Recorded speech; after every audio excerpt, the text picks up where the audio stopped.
Romans chapter 2, verse 1 through 29.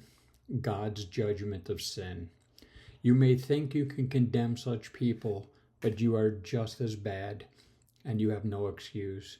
When you say they are wicked and should be punished, you are condemning yourself. For you who judge others do these very same things. And we know that God, in his justice, will punish anyone who does such things. Since you judge others for doing these things, why do you think you can avoid God's judgment when you do the same things?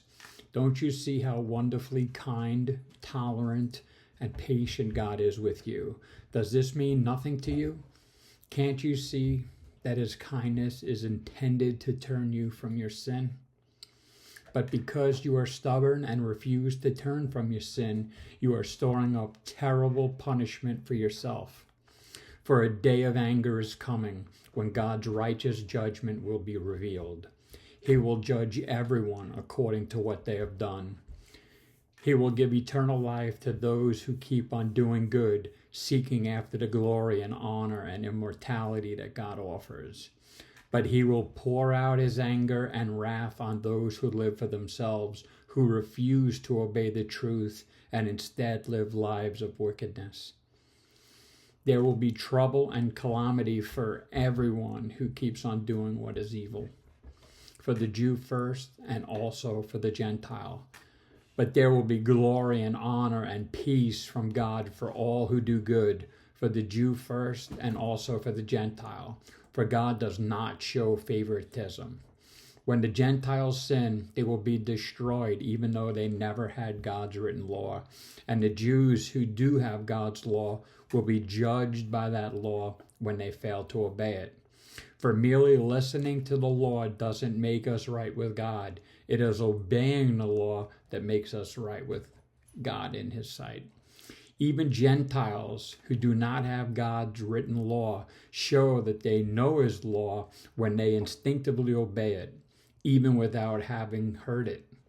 They demonstrate that God's law is written in their hearts for their own conscience and thoughts, either accuse them or tell them they are doing right. And this is the message I proclaim, that the day is coming when God, through Jesus Christ, will judge everyone's secret life. The Jews and the law. You who call yourselves Jews are relying on God's law, and you boast about your special relationship with him. You know what he wants. You know what is right because you have been taught his law. You are convinced that you are a guide for the blind and a light for people who are lost in darkness. You think you can instruct the ignorant and teach children the ways of God, for you are certain that God's law gives you complete knowledge and truth. Well then, if you teach others, why don't you teach yourself? You tell others not to steal, but do you steal? You say it is wrong to commit adultery, but do you commit adultery? You condemn idolatry, but do you use items stolen from pagan temples? You are so proud of knowing the law, but you dishonor God by breaking it. No wonder the scriptures say the Gentiles blaspheme the name of God because of you. The Jewish ceremony of circumcision was value only if you obey God's law.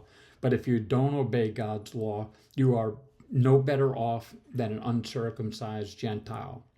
And if the Gentiles obey God's law, won't God declare them to be his own people?